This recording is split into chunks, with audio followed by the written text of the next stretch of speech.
Welcome to the Daily Slant, powered by Pro Football Focus and brought to you by DraftKings.com. I'm your host, Josh Hayes, joined as always by my co-host, Renee Miller. You can find Renee's fine work at Pro Football Focus, along with ESPN, Roto-World, and you can always follow her on Twitter at ReneeMiller01. You can also follow me on Twitter at JoshHayesFS. Renee, welcome to Week 9. Welcome to Week 9, Josh. It's good to be here. Halfway. Yeah, halfway through, and you know what? I'm beginning to sort of juggle a bunch of balls here. We've got NBA DFS going on. We're hitting the sort of like the midpoint and the stretch run in an NFL contest. Do you feel like once NBA kicks off, that's like a boost in people coming back into the NFL game, or you just feel like the contest and the prize pools end up getting split or smaller? Which way do you feel like it goes?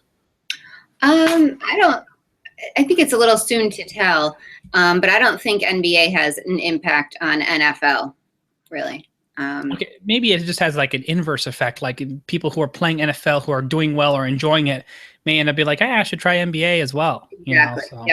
Yep. But I don't think it has any kind of negative impact on the size of NFL contests. NFL's the big driver. So yeah, hopefully a lot of new people will decide to try NBA.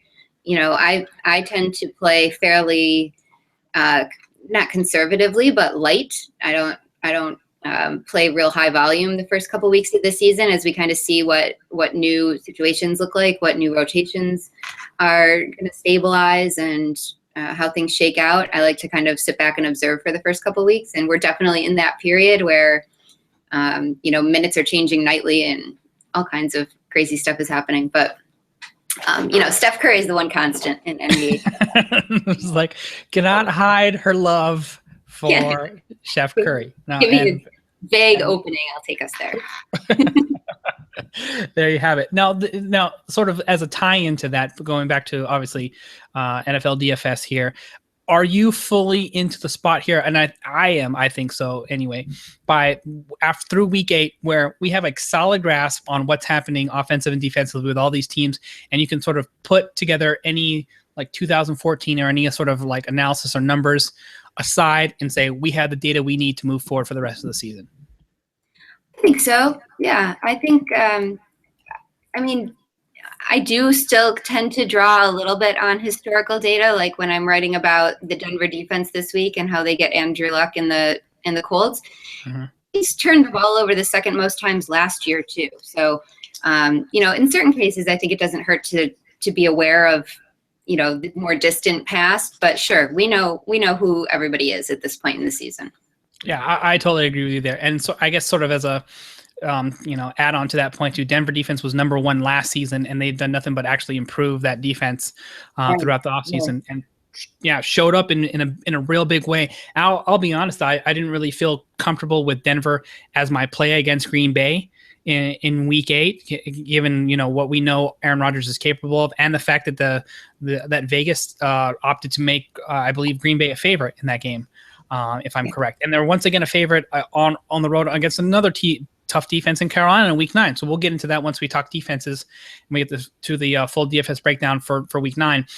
But a much higher grade of defense than I originally thought. And I guess sort of, let me ask you this. Do you feel like Denver's a defensive version of New England in terms of just like matchup proof? You can play them against everyone and like a locks and stock cash game play?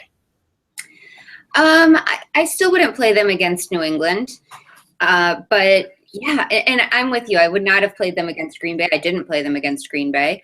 I don't know who would be bold enough to take credit for having seen that game coming out of Aaron Rodgers and the Packers offense. I'm not. So I wouldn't go as far as to say they're completely matchup proof, but essentially, I mean, there's those are probably the 2 teams that I'm avoiding.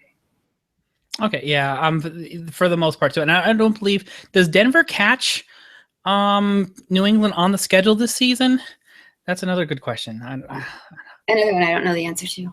I think that they don't because it's out of conference. I'm very curious, so I'm going to look it up. But before we get into that, we gotta kick this off here the way we always do and let you know that football is in full swing here on DraftKings.com. It almost already feels like the playoffs thanks to 1 week fantasy contests at DraftKings, with millions being won each week, and every play in every game could take you closer to a life-changing payday. This isn't fantasy as usual. This is DraftKings. Welcome to the big time. Hurry to DraftKings.com right now and use the promo code PFF for a play for free with your first deposit ticket here in the Sunday $1 Million Fantasy Football Contest. Enter PFF for free entry now at DraftKings.com. That's DraftKings.com. That's actually my favorite personal site. Are you FanDuel or DraftKings? I go back and forth depending on where I have the better week. I play both. You know what? True. Very so true. I'm like, oh man, I'm killing DraftKings on NBA. And then wake later, 1 week later, man, FanDuel's so much better for NBA. It's like, I should have been playing FanDuel NBA. You know, I still haven't gotten over the fact that DraftKings took away multi-position eligibility for NBA. So I'm still holding a grudge there. Why? Yes. Make it right, DraftKings. We love you. Just make that piece of it right. All right, let's go ahead and dive right in, position by position. They play in week 12. Denver plays New England in week 12. All right. See, that's why you're on the show, because I'm here babbling, and 40 minutes later, I would have been like, oh, by the way, Denver and the Patriots are playing. I would have, boom, in 2 minutes later. Yes, thank you very much. All right, so that's going to be super big showdown. Is it in New England? It is in Denver. Ooh, you know what? Now that's more of a contest too, because I think you believe, like I believe, New England's the best team in the league, like bar none, correct? Yes. So that is the equalizer. Give Denver the home field, right? And I want to tell you what, did you feel like Peyton Manning had a little more zip on the ball in Week 8? I was like, well, this doesn't look like the Week 7 or 6 matchup against Cleveland, where he was getting every ball look like a rainbow from Pop Warner. He looked better, but how long can he maintain that? There's no more breaks. Yeah, that's true. Yeah, every week the season goes on. You know what? I would have been very interested to see what would have happened, or how much of a difference it would have made if they actually acquired Joe Thomas in trade. We actually saw some like NBA or Major League Baseball like trade deadline movement here for the first time in a while. I know it's stupid to maybe just get excited about Vernon Davis as the only legitimate trade, but there was so many rumors out there. It was actually fairly exciting. So, now we'll see if that. Do you agree with the people out there that are saying they need to move the trade deadline to like week 10, 11, whatever it is? I feel like it's too early. I try not to get involved in arguments that really I have nothing to do with. No stock in. Yeah. Well, I just would like to see like drama and movement like that sort of happen. And I think more people still think there's some sort of like contender. The half the league is like 4-4 or 3-4, right? And 5-3. So nobody can say, yeah, we're out of it. We have to win out. Right. Right. Exactly. People are still like, telling their fan base and their owner, second half of the schedule, it looks good. We got Jacksonville, we got Tampa Bay. Yeah. So, so I think that's the main complaint. And I sort of agree with that, but no reason for us to be too invested one way or the other, I guess. I would just like to see more trades personally. All right, let's go ahead and dive right in here. Renee, quarterback position, like we always start for week 9. What do you got for your top options? Well, we already mentioned Tom Brady facing Washington pass defense, which is, not going to be any match for him. He's the obvious number 1 play this week. I think Drew Brees is in a good spot again this week. Drew Brees and Eli Manning both blew up last weekend. I think they could both have nice games again this week. That's kind of the top end for me. Two-man tier? Brady and Brees, top tier. I'm a big Ben Roethlisberger fan. I think he should be solid. The guy that I have a lot of question about, Phillip Rivers should be fine again this week. The guy I'm interested in is on the other side of that game is Derek Carr, whose price doesn't go up. I mean, he's almost Andy Dalton-like in how his price doesn't go up, but he's been really good, and he's now done it in matchups where I never would have thought to trust him. Jets. Denver, San Diego. He was a little bad against Denver, but not as bad as Aaron Rodgers was last week. Right. So San Diego, the Jets, he's really been outstanding. So I'm going to have a hard time not using him for 5,500 this week. And I love the fact that you have two ways that you can go about it too. First of all, or maybe actually, I think there's a multitude of options when you open up here with Derek Carr. So let me just help your case out here. Like, I feel like, what do you call it when you're not the lead lawyer, but you're like the assistant guy who carries all the briefcases and stuff? Oh, right. I'm that guy. I forget. I'm the one who like the research monkey who comes in and we're like, here's your caseload, Renee. Oh, you want me to present this point? Oh, thank you so much.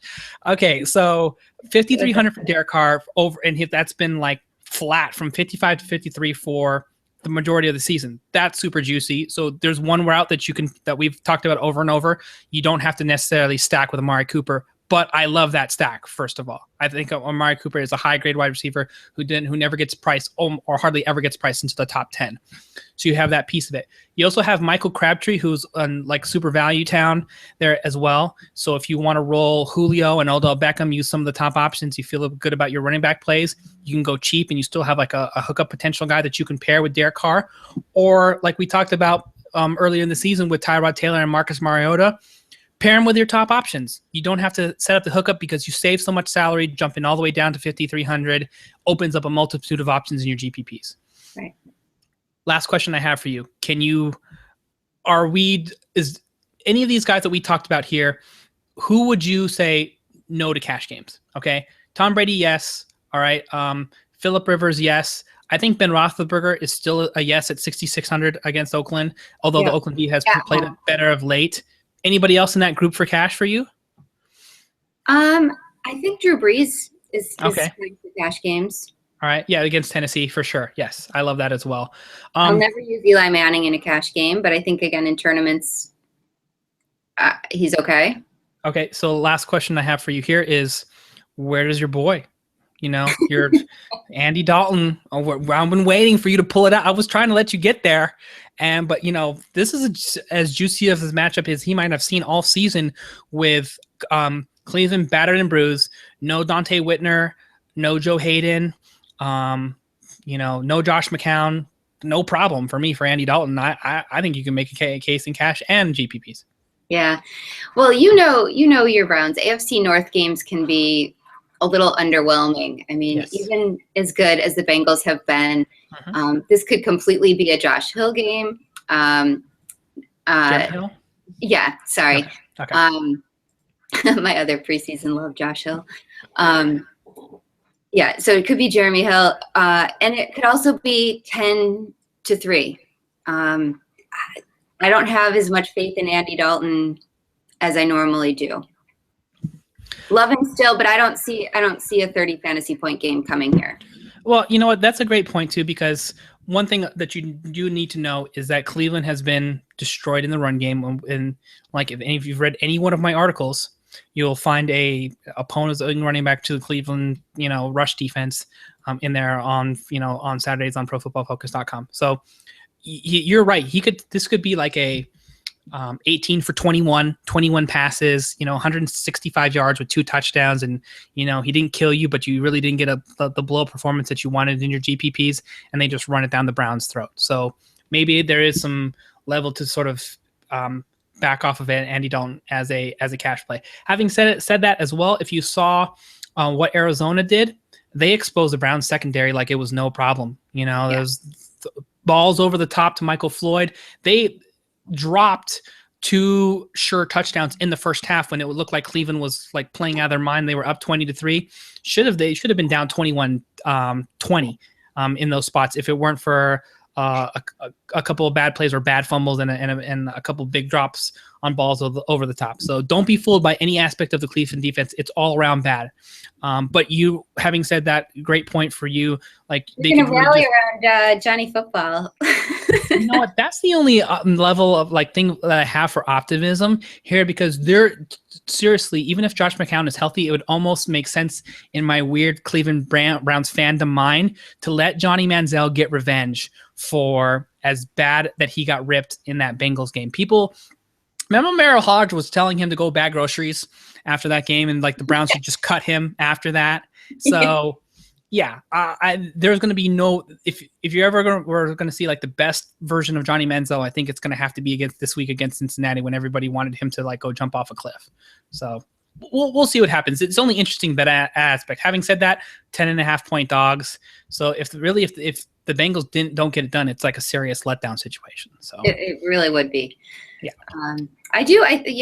Just looking at this slate, I really think for me, I'm either going to pay up for Tom Brady or go with one of these cheaper guys in my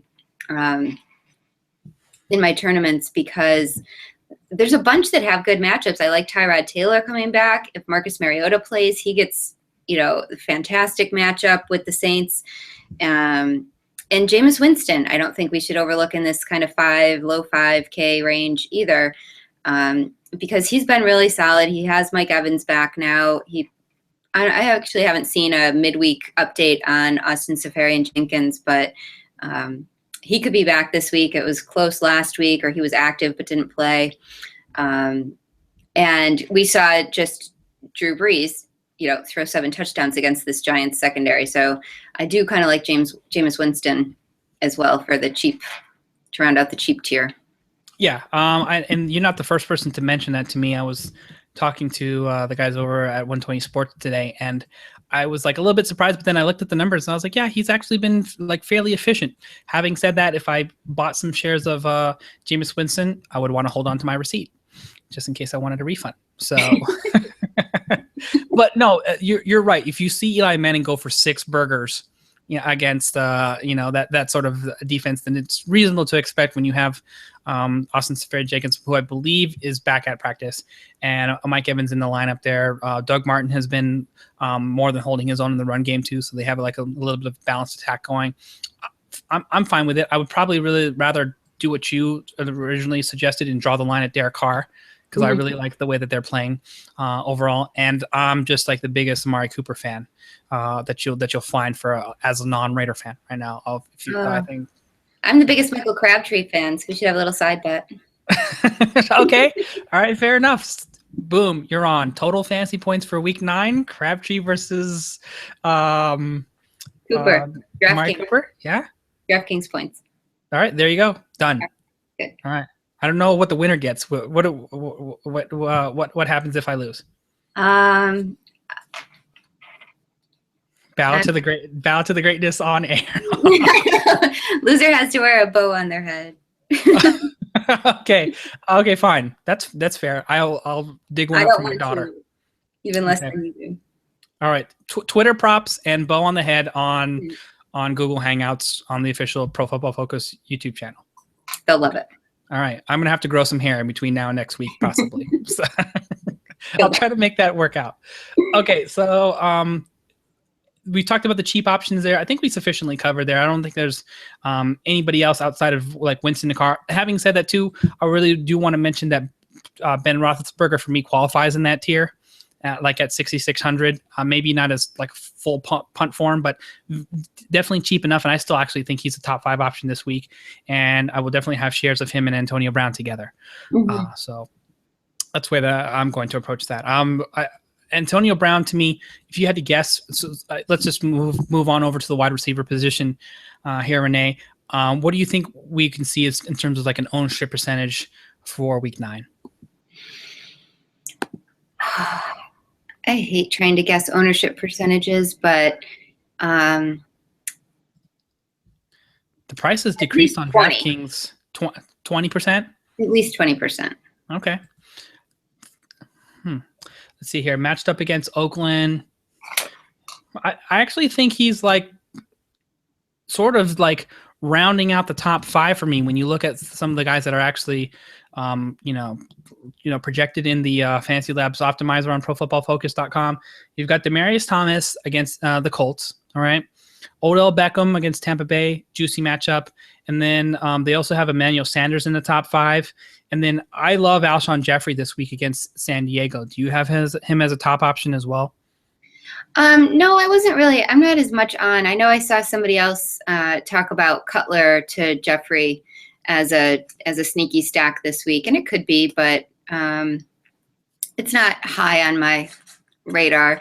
I mean, is Jay Cutler as good as Derek Carr? Not everybody has had success passing against the Chargers. And they are, am I right, they're back in San Diego this week? Yeah, back in San Diego, where they've played a lot better this year. Yeah, well, I sort of like go back to, a couple of the other sort of like, shootouts that sort of happened in San Diego. So the good news of it is there could be just sort of like a bunch of just pass in that scenario there as well. The Chargers have sort of gone into that full run and shoot mode with Phillip Rivers leading the league in passing attempts. Yeah. And then on the flip side of that, that Matt Forte is gone out of that matchup. So I think Jay Cutler is going to have to be in full sling mode as well. And just as a side note of that, I'll probably have a few shares of Jeremy Langford just to see what happens. That's not necessarily a positive. Jay Cutler in full sling it mode. Okay, fine. But I want to give some credence to the Pro Football Focus defensive grades overall there, and the Chargers are coming in what it looks like 27th against the pass and dead last overall. That's got to be worth something, right? Translate to fantasy points though, and they've been a lot harsher in terms of fantasy points allowed. They're like bottom 6 to wide receivers and. Okay. I don't know, maybe not quite that, more like middle of the pack to quarterbacks. So, the grades are great, but they don't always translate directly into fantasy production. All right. I feel another. I like when they align. I like when all the data points. Okay. Yeah, that's fine. If you have some conflicting data on it, that's fine. I don't actually feel like the Chargers are this bad of a defense. Personally speaking. No, so I don't either. But the problem is like when you take a look at Mike Clay's quarterback wide receiver matchup chart, you just keep seeing like Chargers corners pop up in like top 25 matchups for the wide receivers on the other side. So, once again, Brandon Flowers up against Marquise Wilson in the 1, 2, 3, 4, or 5 top 6.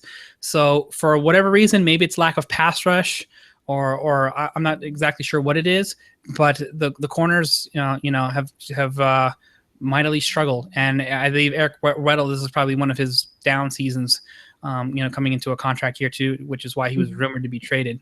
So we'll see what happens. I'm in there on Cutler. I'm stacking Cutler, Alshon Jeffrey. I'm not telling you it's my top stack. I'm saying this is going to be something. I'm having some shares. Okay. I'm comfortable with that. Okay. What else do you got for wide receivers? Who else is on the table for you this week? Julian Edelman, almost, will probably be in all of my lineups. He's the kind of guy that, and there's a few this week that I would say, I don't care how many people own him. He's going to be in my cash game and tournament lineups because he's that good.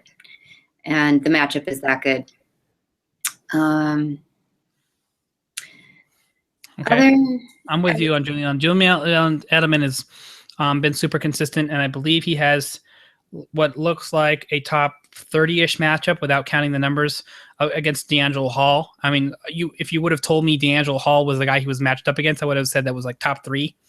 But I guess D'Angelo Hall isn't that terrible. He's just, presenting a negative matchup for the Washington Redskins. But so Mike Evans, I talked about Winston and the Giants secondary. I think Mike Evans is the primary beneficiary of that. They're really hurting at wide receiver, and Evans is the guy. So he had a really good game a couple of weeks ago. I think he could easily have another one this week. I think a top 8 advantage play tied with Malcolm Floyd and Stevie Johnson, Mike Evans there, right there in the middle for Mike Clay's wide receiver cornerback matchup chart. So I love that there as well. And Mike Clay loves Stevie Johnson this week too. He wrote him up in the for the ESPN building blocks that we do. So he's got a lot of love for Stevie Johnson this week, as he should. He's so cheap, like 3,200 or something, 34. Yeah, Stevie Johnson is going to be, I think, like when you see the ownership percentage of him, he's going to be like 18 to 20 something range overall, because you once you see Keenan Allen go out, I think everybody knows that Malcolm Floyd's still there, but they want to, if you had to choose like the top receiving option aside from Gates, it's probably going to have to be Stevie Johnson.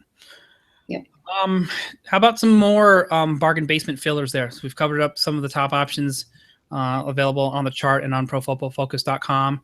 How do you feel about Alan Hearns this week? Who's one of the top listed advantages, top 5 on the chart for this week. So is the idea that Revis will be on Allen Robinson and that Hearns will be the beneficiary of that? Cromartie, yes, he draws Cromartie. Yeah.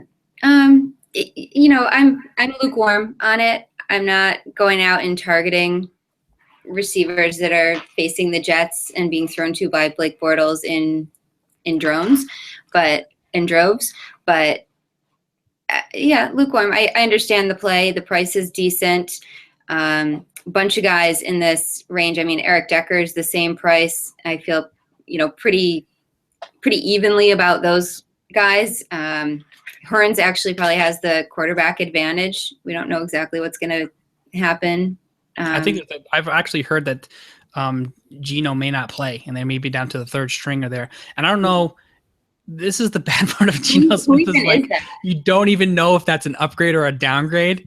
Right. Yeah, the 3rd stringer may be better than Geno Smith. I almost kind of just want Geno Smith to play because then I feel like it's 12 on 10, and then Jacksonville gets the advantage. So yeah, uptick for Hearns for sure if Geno decides to join the Jacksonville Jaguars. Yeah, and my boy Stephon Diggs is risen all the way up to 5,300. Still too cheap. Yeah. Still too cheap. Should be a 7K player. Do you agree? 7K, right? Should be what? He should be a 7K player on DraftKings. Oh, I wouldn't know. Look at the players. Okay, come on. Let's make the case here. Okay. T.Y. Hilton or Stephon Diggs? Oh, Diggs. T.Y. Hilton is 6,900. Okay. Yeah. Well, that doesn't mean, yeah. Okay, and then after that, I mean, now we're into the so I think you can just based on production. I know the sample is not big. Okay, everybody else out here, that's the line for like the elite level wide receivers. We go Julio, Beckham, Edelman, Brown, Dez, who I don't know about that. That's a little early for me. AJ Green, Brandon Marshall, Demaryius Thomas, Emmanuel Sanders. I just ran down the projection for Fantasy Labs among the top 10 wide receivers on DraftKings. Then after that, you're into tier 2 with Hilton, Evans, Cobb, Cooper, Alshon Jeffrey. I think that Stephon Diggs belongs in that tier. I'm glad he's not priced in it. Crabtree, okay, fine. Too. I mean, I feel the same about Crabtree. I was like, maybe I'm just doing this wrong by trying to talk you into paying more when DraftKings isn't going to charge you any more than 5,300. Yeah. Like you FanDuel will. I think he's up over 7,000 on FanDuel. That's a good question. I'm going to look. Yeah, I don't have it in front of me. Sorting by very, very affordable there. 7,400.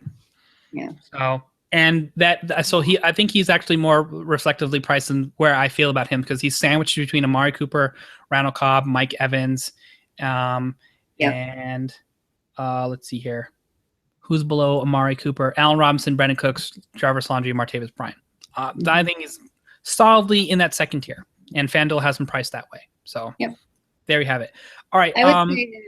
I would advise people not to look in this tier and chase after Tavon Austin's points. Did we talk about him on the show last week? I know I wrote about him. We talked about him, and you did your thing where you said, I know you don't like him, but I like him. And I said, and I just did earmuffs, and I was like, Tavon Austin. And then I was like, oh, man, okay, fine. 27 DraftKings points. Fine, Renee, fine, okay. But don't chase those points. I don't like him this week. All right, fine. Good. So we're back on the same page. Yep. Except I was on the wrong page last week. So there you have that. But having said that, I've released my official Tavon Austin hate. I've seen enough production from him to be a play for me in the right matchups. So, okay. So he's officially stepped back into my good graces after burning me several times at the fire. Congratulations, Tavon. Congratulations, Tavon. He's going to throw a party. He's like, yes, Josh likes me again. Josh likes me. All right. Sliding down here, into bargain bin territory. any value town guys that we need to mention other than those who have not been mentioned so far or have? Modestly intrigued by Jamison Crowder and Ted Ginn Jr.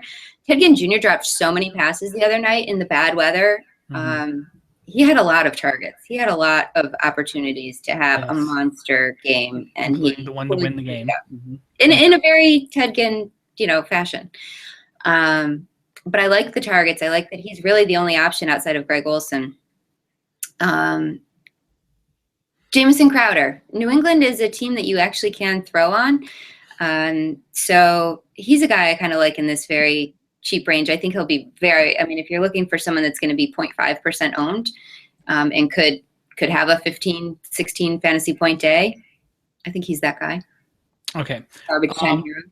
I would like to offer up somewhere as a two guys as some super deep home run plays. Okay, first one I think is a little bit better quality, and he's probably a good bet to make my punt article this week, and that's Dwayne Harris for 3,300 on DraftKings. 7 targets, and a couple of those that were very catchable that he dropped. Did end up converting 2 for touchdowns. Now you could probably throw out the touchdown production because it's a super outlier in that shootout performance, but if they're going to continue to sort of have this, 65-35 split between the run game and cap Rashad Jennings at 10 carries, then he definitely has some value out of the slot. So you could probably do worse than Dwayne Harris at 3,800 in a plus matchup against Tampa Bay. And the other thing I'll be interested to see is if Antonio Gates stays healthy, then maybe this is going to change my mind personally. But if there's any indication that him or Ladarius Queen or both of them are going to have issues getting on the field on Sunday, then I think Dontrell Inman becomes an interesting player.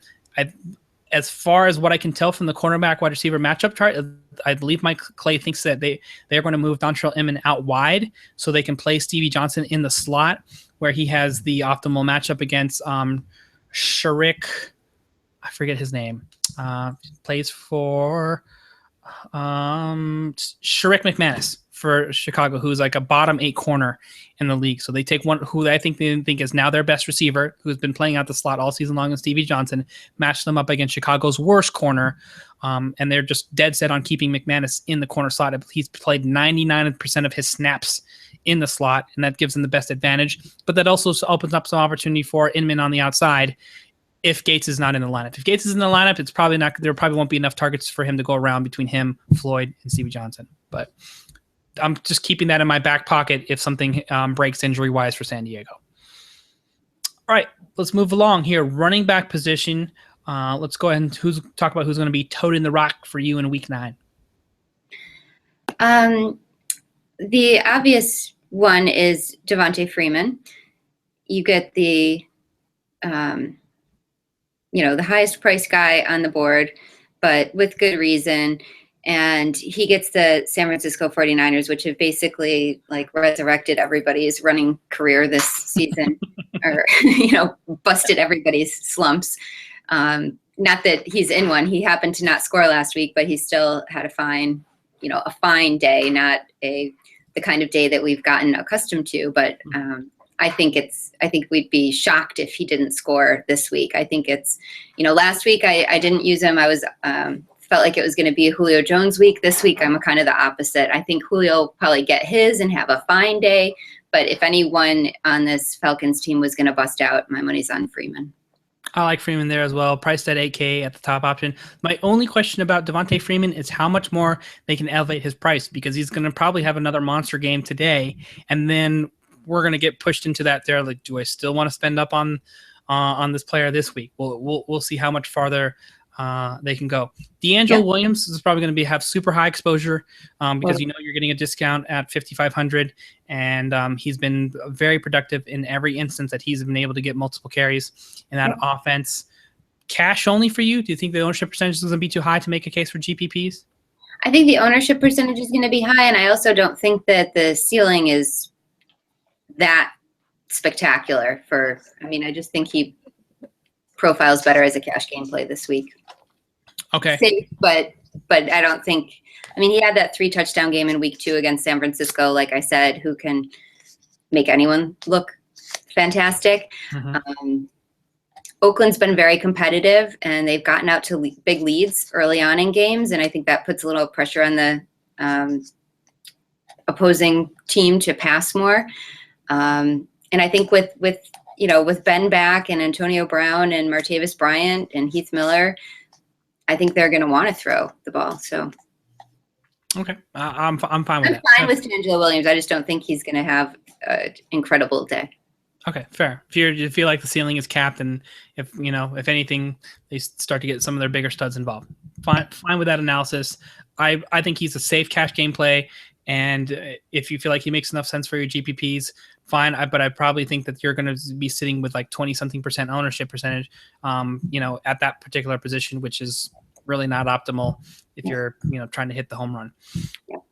One of the things that I wrote about this week in my Contrarian Plays article that came out today on RotoWorld is that maybe one of the ways to be contrarian at running back this week is just to use a healthy guy in a good position, because everyone's going to be on D'Angelo Williams and Jeremy Langford, so use DeMarco Murray against his old team, Dallas, who's like 5th worst against running backs, and Mark Ingram, who's going to have more carries with Kyrie Robinson out, in a game where New Orleans is heavily favored at home and facing a Tennessee run defense, which is decent on paper, but if you look at who exactly they've faced, it hasn't been all that. Like, I'm not all that convinced that it's a running matchup to avoid. So I think you can probably get in the 5 to 6 to 7% ownership range on some perfectly fine, healthy, good running backs that just, aren't super exciting because they're not new. Yeah, we've actually talked about this in a number of different spots where you're not at the bottom of the barrel going for the Charchandrick Wesks and the other guys who have just, stepped into a huge role in terms of, touches and usage because the starter like Jamal Charles went down, and you're not at the very top of the Devontae Freemans and the Adrian Petersons and Le'Veon Bells. Yeah, like the contrarian spot now is right in that middle spot where you've got DeMarco Murray, you've got Doug Martin at 5,700, Dion Lewis. I think the bloom has sort of come off. He's still been super productive, but he's never been priced above 7K that I can remember on DraftKings. So he's right in that still not getting a big discount, not getting priced in the top tier level of protection. I love it personally. The next question I have for you here is Dan McFadden 4,300, yay or nay? Oh man, nay. It's like you're never gonna get me to recommend Darren McFadden. Sorry. No, your Tavon Austin. I found your Tavon Austin, right? Yeah. So are you like but going through? Philly's they've been a pretty good defense, and I don't know. Dallas is just a mess right now, and I don't. I don't have confidence in them sustaining drives and getting it going. I mean, it's not all going to be on McFadden's shoulders. The path is clear now, at least. I mean, that's something that you can say for him. The price is right. The path is clear, but it's not a great matchup. And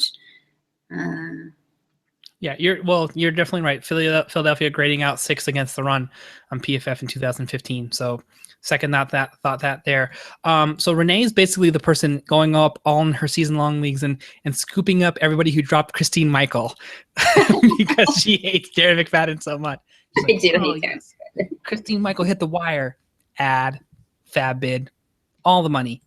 Yeah. All right. So just to put it in context, we talked about Jeremy Hill and the potential for this game. If you're playing the Thursday slate, the potential for this game to really go his way. He's 5,200. I'd rather have him than D'Angelo Williams. Yeah.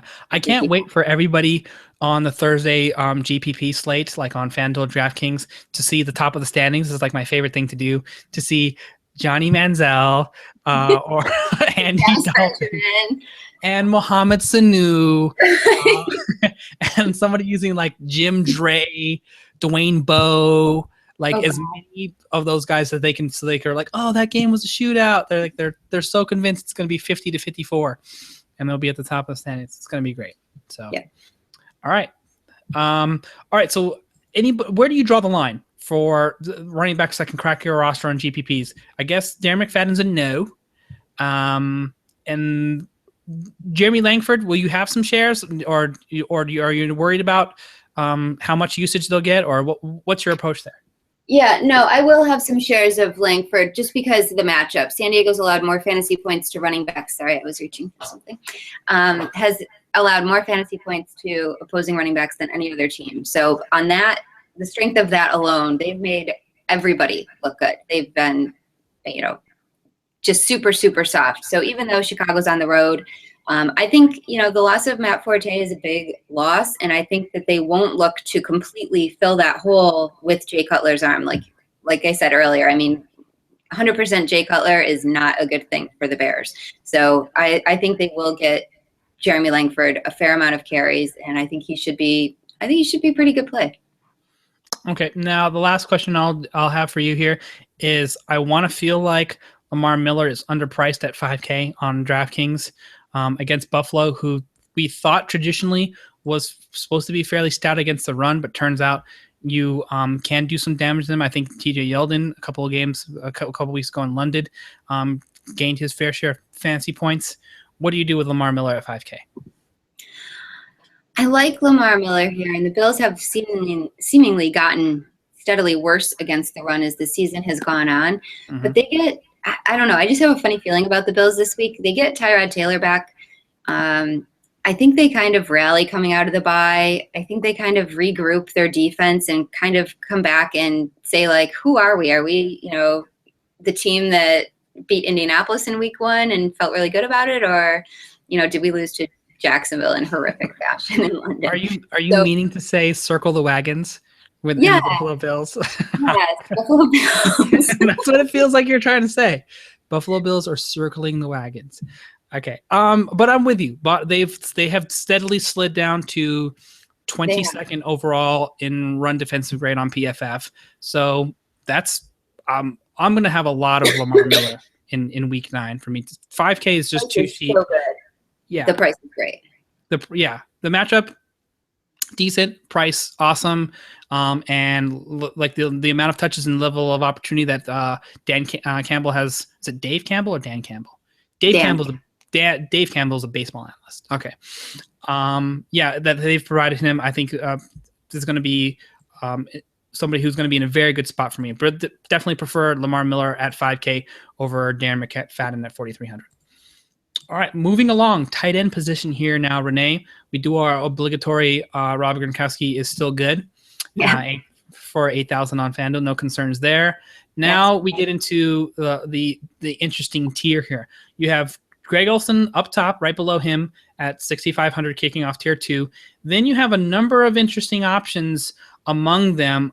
I want to single out my particular favorite guy here, but maybe I don't know enough about the New England defensive situation to figure out if this is a bad play or not. But you give me your take on Jordan Reed for 4,500. He's not my favorite play, but I don't have anything bad to say about him. When he's healthy, he gets a ton of targets and he catches them. So I'm looking at the Patriots defensive rankings against tight end. They're actually pretty good against tight ends, but they haven't faced any teams that really rely heavily on the tight end. Probably Jason Witten was their closest. They've really they gave up a decent 8 for 84 to Heath Miller, 4 for 21 and a touchdown to Charles Clay. But really, then they haven't faced any teams that rely on the tight end. So Jordan Reed, I think, is a fine play. I bet he's fairly low owned, and when he's healthy, like I said, he could see 10, 12 targets. Yeah, 13 targets for 11 catches, 72 yards, and 2 receptions. Like, far and away, to me, Kirk Cousins and Jordan Reed is like the NFC version of Josh McCown and Gary Barnidge. Like, that's just the guy he just wants to throw to every single time. And if he gets into any trouble, if he's looking for a safety valve situation, he needs a first down, red zone shots. You would have probably seen similar production to him if he would have been healthier this season, but he's a guy who's always battled injury throughout his career, which is why you sort of see a little bit of discount. Yeah. Let's do a little bit of either or, mix this up a little bit here. Gary Barnidge for 4,800 on Thursday against Cleveland, or Martellus Bennett for 49 against San Diego. Bennett. Okay. Bennett advances to the second round. Teardrop for Gary Varnage for getting eliminated in the first round. Martellus Bennett or Antonio Gates. You get a $200 discount with Gates at home against Chicago. Yeah, if Gates plays and it looks likely, I'll go Gates. Okay. Gates or Delaney Walker, who has by a hair a 13.5 to 13.4 projected edge on PFF's lineup optimizer. I love Delaney Walker. I mean, I mentioned Mariota a little bit early on. If he plays particularly, I really like Delaney Walker because they have quite a hookup. I mean, I think he's probably the best pass catcher and definitely one of the favored options for Mariota. So that's a harder one. They are very close. I guess Gates. I'm going Gates too. I think you take Keenan Allen out of the equation is just too juicy of a situation for Gates overall. And if it's not going to be Stevie, it's definitely going to be Gates getting force-fed the ball. The other issue that you have in favor of your boy Delaney Walker is Kendall Wright is in a brace. It doesn't sound like he said his knee was like it's bad. It's bad. And I was like, well, okay, that's like the most ringing endorsement you can ever get for a guy who's most likely, like on Monday or Tuesday, knows he's not playing in week 9, which is supposed to be good for Delaney Walker. So if you pivot off from that or you want to mix up your lineups, looks like you could be in a good spot with either one of those options. And then we go advance Gates to the bonus round, the consolation bracket where we automatically gave Gronkowski the win. Yeah. Antonio Gates or Greg Olsen?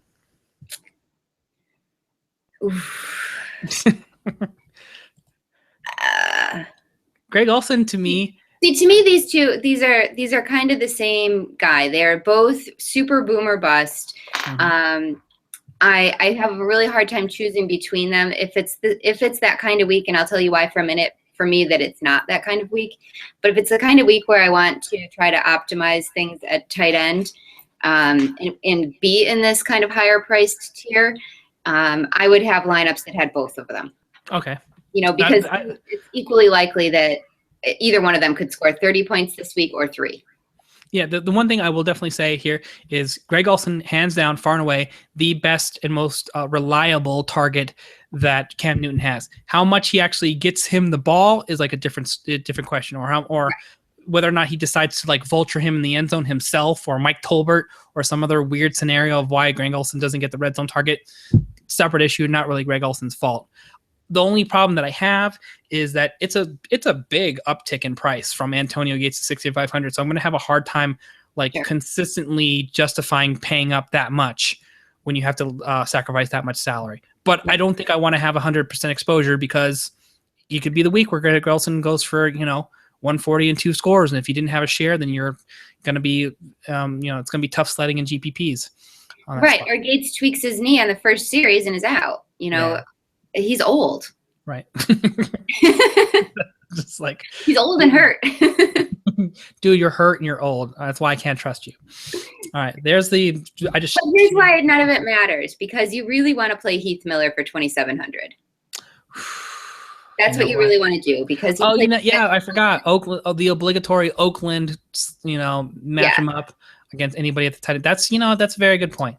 Thank you. I wrote him up for my building block earlier today. And I mean, if Kellen Davis catching a touchdown doesn't convince you to play the tight end facing Oakland, right?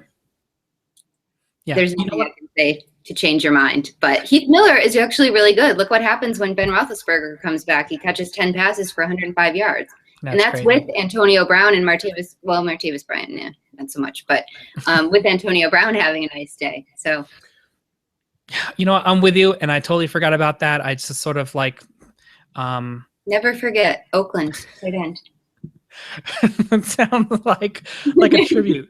Like, let us not forget Heath Miller in Week 8 against Cincinnati Bengals. We could really condense this whole tight end section down into Rob Gronkowski and tight end facing Oakland. Yeah, there you go. You know what? We could have moved on 10 minutes ago. I had this whole NCAA bracket. I liked their game. I liked it. Okay, I was like, hey, let's mix it up, and you're like, you should just really be playing Heath Miller. It's just like a guy who didn't even make the bracket is the winner. That stinks. Okay, fine. I was like, well, okay, we'll do that next week, and I'll make sure we include Heath Miller, and I'll try not to be as bitter about it for missing out on the optimal play at 2,700. Okay, Denver D. We said rock chalk. We're good. 3K. Okay. Yeah. Let me ask you about Philadelphia defense facing my personal favorite stack against guy, Matt King in the Castle. All right, for 2,700. How many shares should we have? Well, not 100% because I do still want some Dallas, and I think we're going to have to come back to Atlanta and get some of that too. But I will have Atlanta. We've also talked about this though. Spreading out your defense amongst your lineups can be smart because it's really hard to predict which ones are going to be good, except for the Rams. Yeah, you know what? I also feel like New England was a little bit under-owned last week as well because people were sort of like, you know what, Miami's going to put up a fight. Miami's looked like a juggernaut the last few weeks, and so some people sort of got off the bandwagon. So like, I'm just going to press pause on New England for 1 week, and they dominated. So who can we make a case for? I want shares of Denver. We want shares of New England. We want Atlanta shares of and Blaine Gabbert. Atlanta, yes, Atlanta again. Yeah, Blaine Gabbert. Man, you know what? You're going to make me rethink my whole. I thought Philadelphia was going to be the awesome play this week but with Blaine Gabbert in the mix, I think it's just going to make the Eagles very low owned, and they're much cheaper. I mean, Atlanta is the second most expensive unit with good reason. Blaine Gabbert should be in the Arena League right now. This is one of the issues that I had serious questions about. Is like when, to me, Colt McCoy is no world beater. Okay. I know I have intimate information about Colt McCoy as a former Browns drafted quarterback. I've seen everything that you need to know. He's scrappy, and he is a quintessential backup quarterback. What Blaine Gabbert is someone who doesn't belong in this league. Okay, like Kellen Moore, hands down, right now should be backing up for 10 other teams versus some of the other guys they have on this roster. Blaine Gabbert, it's inexplicable to me how this guy can't even complete 50% of his passes in preseason, and they're like, yeah, we're going to let Colt McCoy go and give you the job behind Colt. So it infuriates me to no end that I want to feel like, agree with everybody else in the world who tells me that the Browns are like the worst run franchise in the NFL, but then you have the San Francisco losing their mind and deciding to let Jim Harbaugh walk because they don't like his attitude. And and then you have them do Greg Roman too. Yeah, Greg Roman. They're like, yeah, successful coach, you're gone. Successful head coach, you're gone. You know what Robert Kraft did? He got out of the way of Bill Belichick, who said, well, give me all the keys to the car and I'll make sure I drive it. Why don't you just sit down here on the side and I'll drive, and you'll be happy where we end up at the end. So now look at San Francisco, a complete mess, and it's compounded by my long-winded rant for telling you that I'm very tempted to have 90-something% ownership against Atlanta because Blaine Gabbert is going to be under center. So, but I'm going to do the smart thing. I'm going to spread it out. Anybody else that we can sort of make a case for outside of Atlanta, Denver, New England, Philadelphia, Philly, St. Louis. You like St. Louis this week against Minnesota? Minnesota's played well, and it's on the road. They have, so I like them a little bit less on the road, but just what they're doing is, I mean, they're getting so many sacks, they're creating turnovers. They're not in my top 3. I mean, I still think I'm Denver, Atlanta in the majority, but if I'm mixing in a few others, I will have some of the Rams. Okay, and the last name I will offer up to you guys, Cincinnati, that has a tied with Atlanta and St. Louis with an 8.2 projection on PFF for this week. So definitely playing at home, second biggest favorite on the board, I think in Vegas. Makes a ton of sense. You expect that Cincinnati will do what they've done all season long. They can hold down a strong offense like Pittsburgh with Ben Roethlisberger back to just 10 points. I have a hard time believing they can't repeat the same with a Browns offense that's struggling on offense to stay healthy on offense and on defense as well. So there you have that. That's going to wrap it up for today's show, Renee. Before we head out of here, let's talk about what you got coming up for the rest of the week. Let's see. I had a couple. I'll have my NFL flex plays come out on ESPN. So I give you some safe options, some upside options, and some value options to fill in that last spot in your DraftKings roster, depending on how you've constructed it up to that point. I will have bargain bin plays coming out on RotoWorld tomorrow for FanDuel and DraftKings plays for Friday at PFF, as well as my analysis of the 3 or 4 highest scoring games as predicted by Vegas or as projected by Vegas. That'll be on ESPN on Friday as well. And I've got NBA content now a few times a week too. I feel like we're a little bit light on content here. We didn't talk about hockey. I'm still waiting on hockey, bocce ball. And you and that one of my Twitter followers. Like, Renee, what am I going to do without Connor McDavid? He's out for so long. I don't even know what that means.